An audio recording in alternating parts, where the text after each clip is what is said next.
When I tell you I've spent years looking for myself in lifestyle content, wellness content, family building content, holistic content, homemaking content, and I'd always come up empty. Like either it would just not be there or I'd find pieces of myself in content that wasn't made by people who look like me, live like me, or love like me.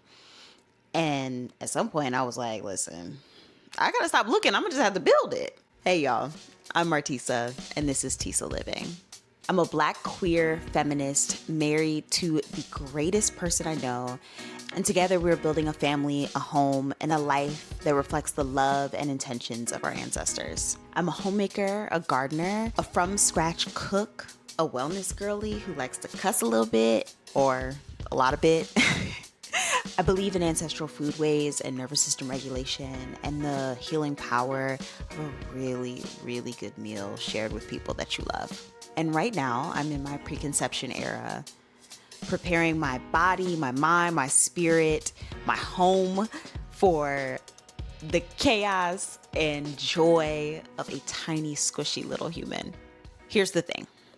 The crunchy wellness and homemaking content on the internet is largely conservative, white, and straight, which means that people like me, Black, queer, politically left, spiritual but not religious, have either had to consume content that wasn't made for us or just like go without. And I'm done going without. Tissa Living exists to assert Black and queer presence in these spaces, not as a performance, just being here in my fullness, documenting this life. I want the Black queer person who is starting their family to stumble upon this channel and feel seen.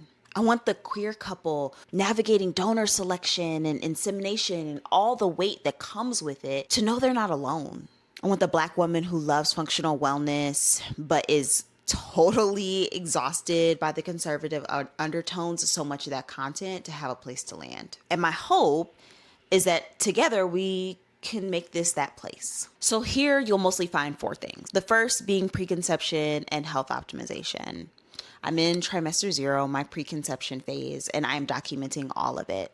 The nutrition, the cycle tracking, the functional medicine, the nervous system work, the mental and spiritual preparation.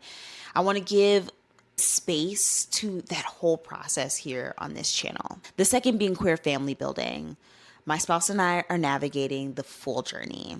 Choosing a donor, deciding on insemination, the legal considerations, the emotional terrain. I'm going to talk about it all honestly because I'm telling you, having someone or multiple people who were also going on this journey would be so helpful to me right now. The third is cooking and homemaking. Food is my greatest joys. I cook from scratch. I batch cook. I host family and friends and do dinner parties.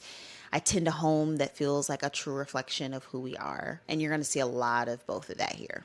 And then lastly, my love, the garden. I grow food. It brings me more joy than I could ever explain. So you'll obviously be seeing that too. Underneath it all is something I've heard called generational health. The idea that the choices I make now, what I grow, what I cook, how I love, how I heal, aren't just for me. They're for my kid, for the lineage to come and the one that came before. Every intentional choice is a gift forward and a thank you backward. And coming very soon, there will also be a podcast to further this community. More on that later. So if you're queer and building a family, this is for you. And if you're Black and looking for wellness content that actually sees you, this is for you. If you live at the intersections and just don't see yourself in many of this content, this is especially for you. And if you just want to watch someone grow a garden, cook a beautiful meal, and live with intention, pull up a chair. Just don't act stupid in my comments. Okay? Okay. And if this sounds like you, please subscribe. Drop a comment and tell me who you are and why you're here. I genuinely want to know. I'm so glad you found this.